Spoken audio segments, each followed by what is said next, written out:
एक समय की बात है। एक छोटे से गांव में एक किसान रहता था। उसका नाम था रामचंद्र। रामचंद्र एक बहुत ही मेहनती और परिश्रमी किसान था। वह गांव के खेतों में दिन रात मेहनत करता और अपनी परिवार की आवश्यकताओं के लिए पूरी तरह संतुष्ट करता था। एक दिन गांव में अकाल पड़ गया। बारिश नहीं हो रही थी और जमीन सूख गई थी। सभी किसानों को अपनी फसल के लिए चिंता होने लगी, लेकिन रामचंद्र डरने वाले नहीं थे। वह जानता था कि मेहनत से किया हुआ काम कभी बेकार नहीं जाता।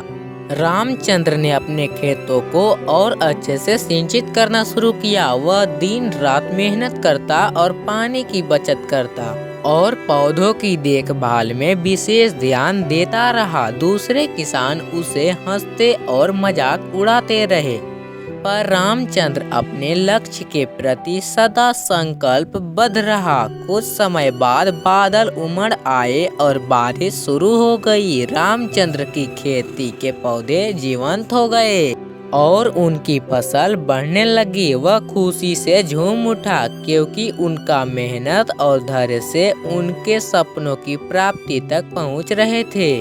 फसल काटने के बाद रामचंद्र ने अपने परिवार के साथ आराम से खुशहाल का जीवन का आनंद लिया। उनकी मेहनत और परिश्रम से उसे गर्व महसूस कराया। वह गांव के बाकी किसानों के लिए प्रेरणा स्रोत बन गया। आखिरकार गांव की जनता ने उसकी मेहनत और समर्पण को मान्यता दी और उन्हें सम्मानित किया। रामचंद्र की कहानी और संघर्ष गांव के अन्य किसानों को भी प्रेरित किया।